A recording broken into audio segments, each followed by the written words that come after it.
It's Ash from Super Videos back for another video for Season 9 of The Walking Dead. This is going to be my episode review for Season 9 Episode 7, which was called Stradivarius. Now, overall, I would say this was more or less a filler type of episode, and because of that, it was definitely slower paced. Even though the storylines were integrated together, it was still somewhat of a filler episode, and I think that what they had in mind was to keep things relatively stable in terms of the story and move things ahead in the next episode, which is the mid-season finale. So they seem to have kind of not really gotten back to that structure, but they are using filler episodes, which is inevitable if you think about it. There's going to be filler episodes here and there, regardless of how well the season is structured. There's definitely going to be filler episodes in all circumstances, and no matter who is the showrunner, that will remain. For the sake of this review, this was a good episode, I would say strong episode for a filler episode.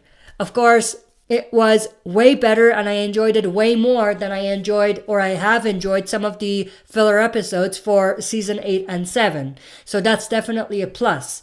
Now, in terms of the kind of storyline and what we got, it was pretty straightforward, and whatever we discussed during the predictions and during the live streams that we had ended up pretty much happening. I mean, everything was structured the way we anticipated, but I have a few things written down that I will quickly go over.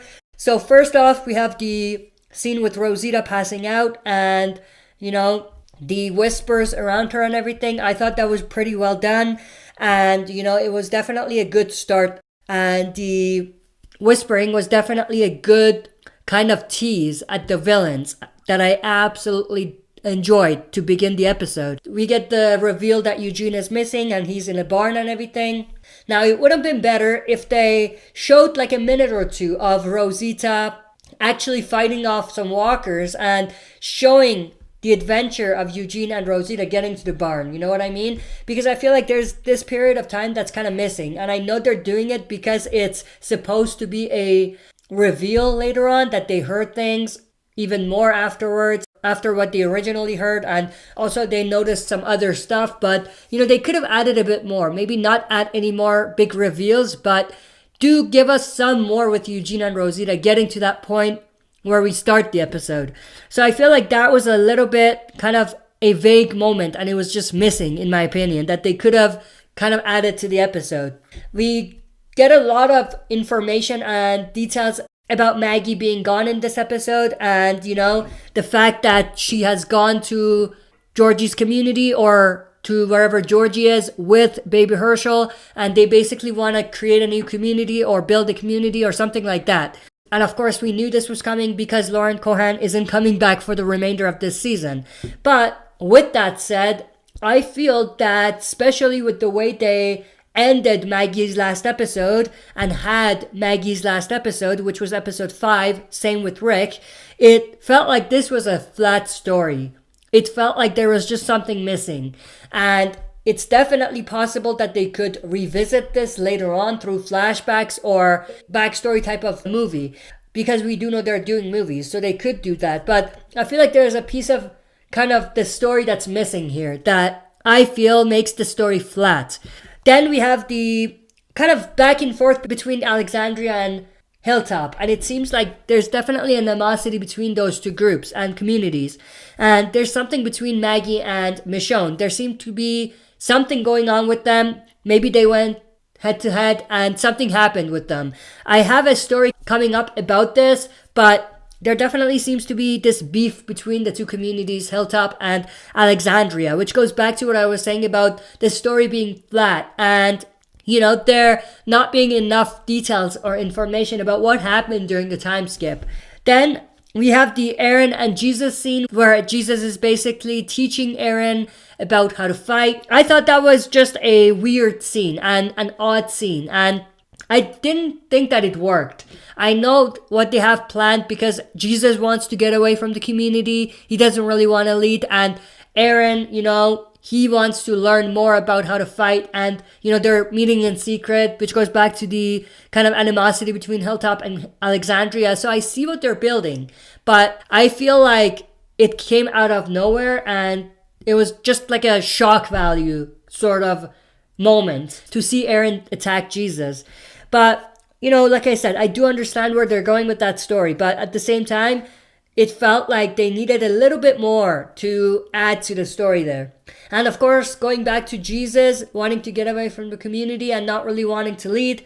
Of course, he is the leader, but he doesn't really want to lead, which fits his character. Of course, he was the recruiter. He was the scout for the community, for Hilltop. So it makes sense for him not to want to be involved in the leadership. You know what I mean?